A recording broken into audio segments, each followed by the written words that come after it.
Hello student, तो आज का हमारा टॉपिक यूरिनरी सिस्टम, जिसको एक्सक्रीटरी सिस्टम या हिंदी में उत्सर्जक तंत्र कहा जाता है। ये मेनली हमारी बॉडी से मेटाबॉलिक वेस्ट मटेरियल जो होते हैं, मतलब अपशिष्ट पदार्थ जो है उनको, और एक्सेस वाटर जो है उनको शरीर से बाहर निकालता है। इसी कारण से इसको एक्सक्रीटरी सिस्टम कहा जाता है।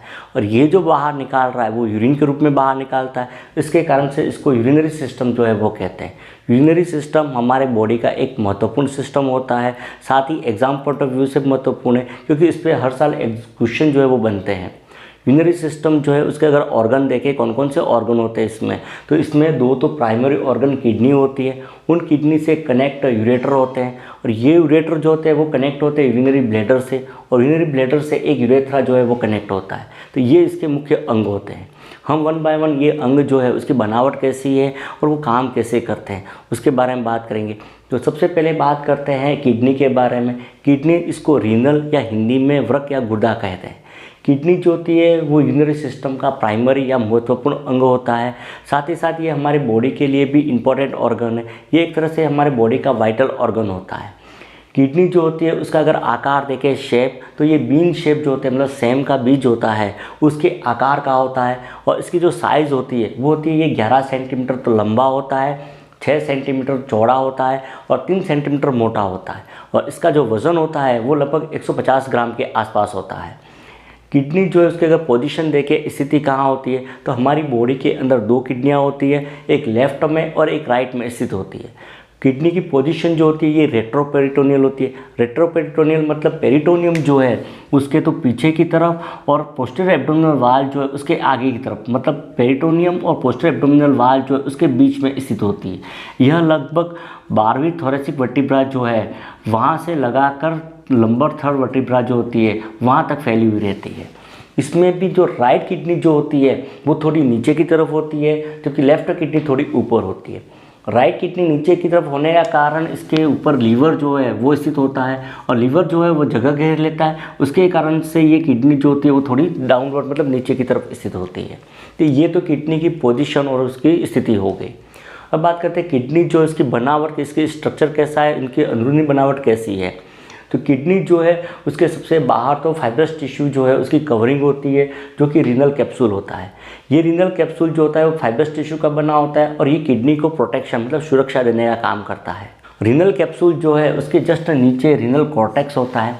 रीनल कॉर्टेक्स जो होता है वो एक तरह से कैपिलरीज जो होती है उसका पूरा गुच्छा होता है, नलिकाओं का पूरा गुच्छा होता है, जो कि ब्लड की कैपिलरीज जो होती है उससे, और नेफ्रॉन जो होते हैं उससे मिलकर बना होता है।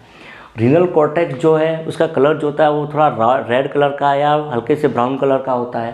रीनल कॉर्टेक्स के जस्ट नीचे रीनल मेडुला होता है। रीनल मेडुला जो कि मेन पार्ट होता है किडनी का, या किडनी का अंदरूनी पार्ट होता है। और ये मेडुला जो होता है वो कॉन शेप के पिरामिड जो होते हैं, जिसको रीनल पिरामिड कहा जाता है, उससे मिलके बना होता है। एक किडनी के अंदर लगभग 15 से 16 रीनल पिरामिड होते हैं। ये रीनल पिरामिड जो होता है वो मेनली नेफ्रॉन जो है उसका जो लूप ऑफ हेनले जो है उससे, और कलेक्टिंग डक्ट जो होती है उससे मिलके बना होता है। सभी रीनल पिरामिड जो होता है उसका जो न्यूक्लियर पार्ट होता है जिसको एपेक्स कहते हैं, वो एपेक्स जो होता है वो माइनर कैलिक्स जो है उसके अंदर ओपन होता है। ये माइनर कैलिक्स और रीनल पिरामिड जो होते हैं जहाँ जुड़ते हैं वहाँ पर रीनल पेपिला होता है। रीनल पेपिला जो होता है उसके अंदर बहुत सारे छेद होते हैं, उन्हीं छेद के द्वारा ही कलेक्टिंग डक्ट जो होती है वो जुड़ी हुई होती है, और उसमें जो यूरिन बन रहा है उस यूरिन को माइनर कैलिक्स के अंदर पहुंचाती है। माइनर कैलिक्स जो होती है वो ट्यूब जैसी संरचना होती है जो आपस में मिलकर मेजर कैलिक्स बनाती है, और यही मेजर कैलिक्स जो होते हैं वो आपस में वापस मिल जाते हैं और मिलकर फिर रीनल पेल्विस का निर्माण करते हैं। ये रीनल पेल्विस जो होता है वो कीप के आकार का मतलब फनल शेप का होता है, जिसकी लाइनिंग जो होती है वो ट्रांजिशनल एपिथेलियल की होती है। और यही रीनल पेल्विस जो होता है वो फिर कंटिन्यू होता है, यूरेटर जो है उसके साथ कंटिन्यू जुड़ा हुआ रहता है। तो ये तो किडनी जो है उसकी बनावट कैसी होती है वो हो गया। अब किडनी जो इसका इंटरनल स्ट्रक्चर के अंदर जो है वो क्या होता है, तो किडनी का पैरेन्काइमा जो होता है मतलब इंटरनल, वो नेफ्रॉन से बना होता है। नेफ्रॉन जो कि किडनी की फंक्शनल यूनिट होती है, मतलब कार्यात्मक इकाई होती है। किडनी का जो मेन फंक्शन होता है यूरिन निर्माण का, वो यूरिन निर्माण का कार्य जो है वो नेफ्रॉन के द्वारा ही किया जाता है। एक किडनी के अंदर लगभग 1 से लगाकर 1.5 मिलियन तक, मतलब 10 से 15 लाख नेफ्रॉन होते हैं, और यही नेफ्रॉन जो है वो मुख्य कार्य जो है वो करने का काम करते हैं। नेफ्रॉन जो उसकी अगर बनावट देखें कि उसका स्ट्रक्चर कैसा है, उसकी बनावट कैसी है, तो नेफ्रॉन जो है उसके अंदर मुख्य रूप से 2 पार्ट होते हैं। एक तो रीनल कॉर्पस्कल जिसको मेल्पेजियन बॉडी भी कहा जाता है, दूसरा रीनल ट्यूब्यूल होती है। रीनल कॉर्पस्कल जो होता है मेलपेजियन बॉडी, उसमें भी मुख्य रूप से दो पार्ट होते हैं। एक तो बॉमन कैप्सूल होता है। ये बॉमन कैप्सूल जो होता है वो कप के आकार की संरचना होती है, जो कि एक तो पोडोसाइट सेल जो है उससे बनी होती है। पोडोसाइट सेल जो होते हैं वो फ्लैट सेल होते हैं, चपटे सेल होते हैं, जो आपस में एक दूसरे से स्थित होते हैं, मतलब एक दूसरे के आसपास में अरेंज होते हैं। उनके बीच में गैप होता है जहाँ से फिल्ट्रेशन का जो काम होता है वो होता है। इसी पोडोसाइट सेल के बाद एक बेसमेंट मेम्ब्रेन होती है, और बेसमेंट मेम्ब्रेन के बाद फिर एपिथेलियल सेल की लेयर होती है। जैसे जैसे ट्यूब्यूल की तरफ जाते हैं, ये जो पोडोसाइट सेल जो होते हैं वो एपिथेलियल सेल के अंदर विलोपित हो जाते हैं, मतलब रीनल ट्यूब्यूल के अंदर पोडोसाइट सेल जो है वो नहीं रहते हैं। अंदर का जो कप शेप स्ट्रक्चर होता है उसके अंदर जो अफरेंट आर्टेरियोल्स आते हैं वो फिर कैपिलरी के अंदर बदल जाते हैं, और कैपिलरी का पूरा एक गुच्छा होता है, उसको ग्लोमेरुलस कहा जाता है। इस ग्लोमेरुलस के बीच बीच में मेसेंजियल सेल होते हैं। ये मेसेंजियल सेल जो होते हैं स्मूथ सेल जो होती है उसकी तरह होती है, मतलब इसके अंदर कॉन्ट्रैक्शन रिलैक्सेशन होता है। उस कॉन्ट्रैक्शन रिलैक्सेशन के द्वारा ये क्या करती है, ये ग्लोमेरुलस की जो कैपिलरीज जो होती है उसको कॉन्ट्रैक्ट या रिलैक्स करती है। उनको कॉन्ट्रैक्ट करके जो फिल्ट्रेशन की रेट जो होती है, जिसको GFR कहते हैं, ग्लोमेरुलर फिल्ट्रेशन रेट कहते हैं, उसको बढ़ाने का काम करती है। मेनली फिल्ट्रेशन का जो काम होता है वो बॉमन कैप्सूल के अंदर होता है। बॉमन कैप्सूल के बाद में आगे जो पार्ट जो होता है वो रीनल ट्यूब्यूल होते हैं। ये रीनल ट्यूब्यूल जो होता है वो 3 से 5 सेंटीमीटर लंबी ट्यूब होती है। इसमें भी 3 पार्ट होते हैं। एक तो प्रॉक्सिमल कन्वर्टेड ट्यूब होती है जो बॉमन कैप्सूल के जस्ट पीछे की तरफ स्थित होती है। दूसरा लूप ऑफ हेनले होता है। ये loop of Henle U shape का होता है, जिसमें एक तो डिसेंडिंग ट्यूब होती है, एक असेंडिंग ट्यूब होती है। ये लूप ऑफ हेनले जो होता है वो रीनल मेडुला जो है उसका जो रीनल पिरामिड जो होता है उसमें स्थित होता है। और तीसरा डिस्टल कन्वर्टेड ट्यूब्यूल होती है। रीनल ट्यूब्यूल के अंदर मेनली एब्जॉर्प्शन और सिक्रेशन का जो काम होता है वो इस रीनल ट्यूब्यूल के अंदर होता है। ये रीनल ट्यूब्यूल जो होती है फिर एक कलेक्टिंग डक्ट जो होती है उससे जुड़ी हुई रहती है। कलेक्टिंग डक्ट जो होती है वो भी मेनली रीनल पिरामिड जो होते हैं, जो कि मेडुला का पार्ट है, उसमें स्थित होती है। तो इस तरह से रीनल कॉर्टेक्स के अंदर तो बॉमन कैप्सूल और रीनल ट्यूब्यूल का प्रॉक्सिमल और डिस्टल कन्वर्टेड ट्यूब्यूल जो है वो स्थित होती है, जबकि रीनल मेडुला जो है उसके अंदर लूप ऑफ हेनले और कलेक्टिंग डक्ट जो है वो स्थित होते हैं। ये कलेक्टिंग डक्ट जो होती है, सभी कलेक्टिंग डक्ट आपस में जुड़ जाती है, और जुड़ने के बाद रीनल पेपिला जो है वहाँ पर जो ओपनिंग होती है उसके द्वारा माइनर कैलेक्स जो है उसके अंदर ओपन होती है। ये तो हो गया नेफ्रॉन जो है उसकी बनावट कैसी होती है, और ये किडनी जो है उसकी एनाटॉमी, मतलब किडनी का स्ट्रक्चर जो है वो कैसा है वो हो गया। अब बात करते हैं किडनी जो है उसका फंक्शन, की किडनी जो है वो काम कैसे करती है। तो मेनली किडनी का मुख्य फंक्शन जो होता है वो यूरिन निर्माण का होता है। तो यूरिन का निर्माण कैसे होता है, यूरिन निर्माण की प्रक्रिया जो होती है वो 3 स्टेप के अंदर होती है। सबसे पहली स्टेप जो है वो है सिंपल फिल्ट्रेशन, जिसको ग्लोमेरुलर फिल्ट्रेशन भी कहते हैं। ये ग्लोमेरुलर फिल्ट्रेशन की प्रक्रिया नेफ्रॉन जो इसका जो बॉमन कैप्सूल जो होता है उसके अंदर संपन्न होती है।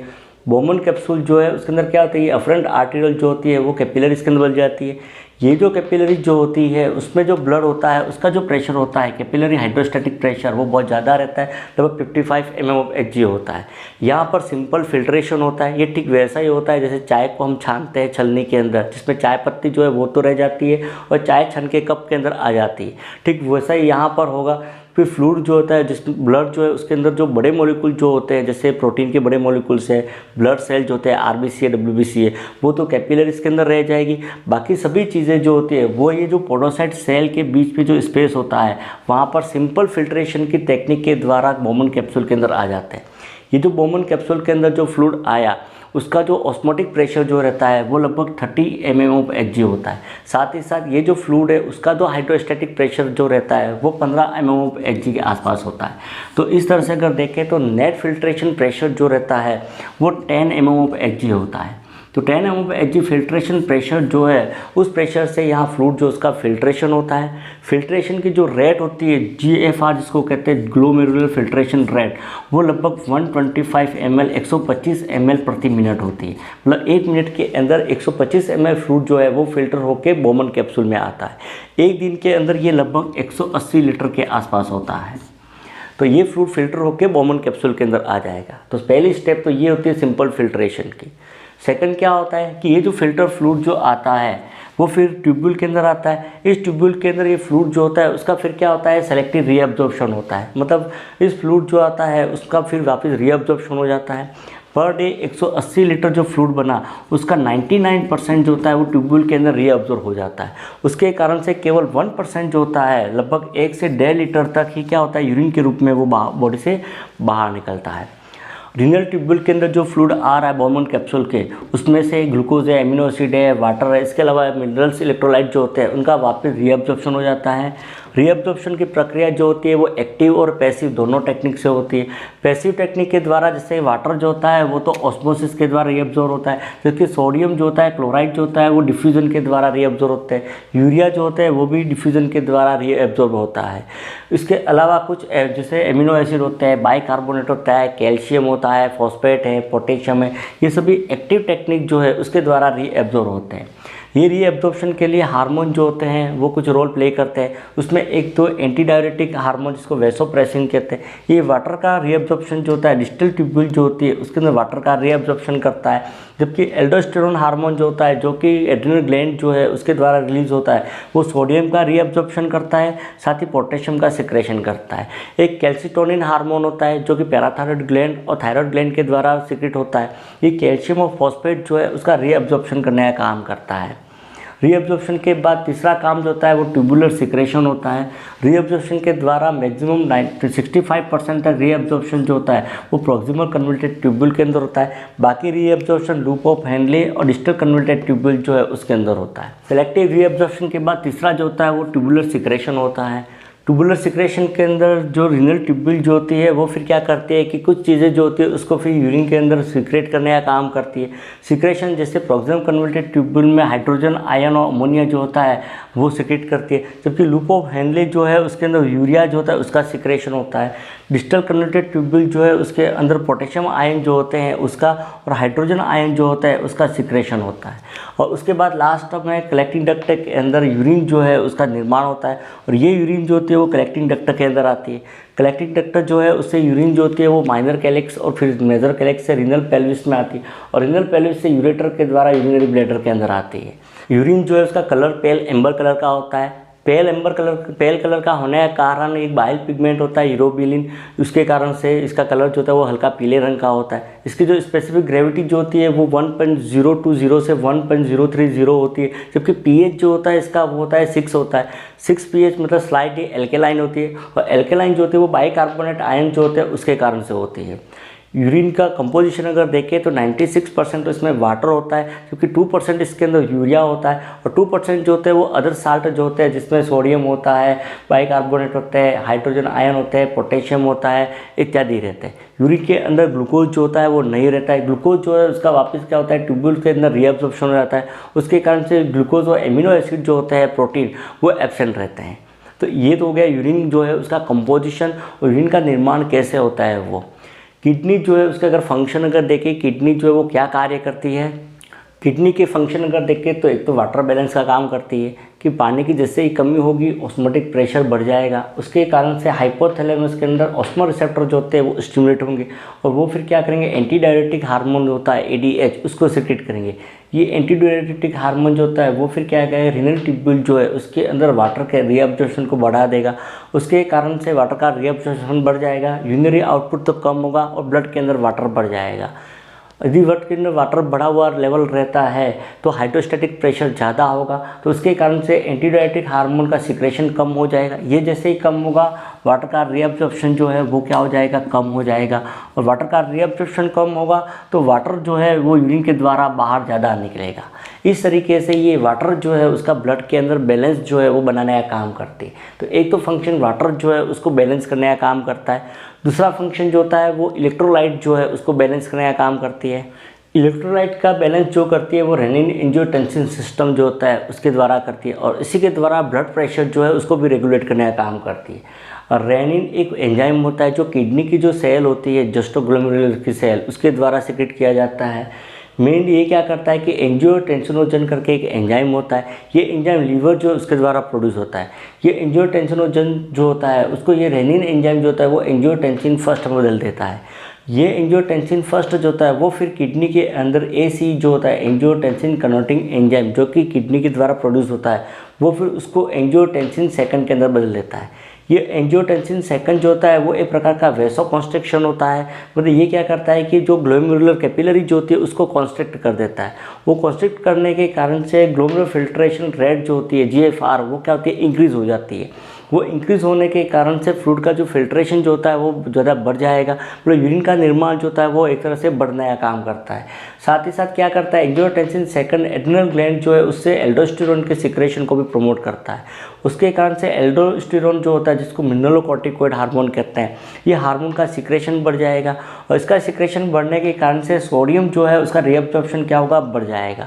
तो वाटर और सोडियम जो है उसका रीअब्जॉर्प्शन इंक्रीज होगा और दोनों इंक्रीज होने के कारण से ब्लड का प्रेशर जो है वो क्या होगा, बढ़ जाएगा। साथ ही साथ सोडियम जो है इसका रीअब्जॉर्प्शन होगा, उसके कारण से बॉडी के अंदर इलेक्ट्रोलाइट जो होता है वो भी क्या होगा, बैलेंस करने का काम करेगा। तो दूसरा काम जो है वो इलेक्ट्रोलाइट जो है उसको बैलेंस करने का होता है। तीसरा फंक्शन जो है वो ब्लड प्रेशर जो होता है BP उसको रेगुलेट करता है। किडनी क्या करती है कि वाटर जो होता है उसका तो क्या करती है, रीअब्जॉर्प्शन करते हैं। साथ ही साथ सोडियम जो है उसका भी क्या करती है, रीअब्जॉर्ब करती है और उसको रीअब्जॉर्ब करके ब्लड का वॉल्यूम जो है उसको बढ़ाती है। उसके कारण से ब्लड का प्रेशर जो होता है BP वो भी क्या होता है, इंक्रीज़ होता है।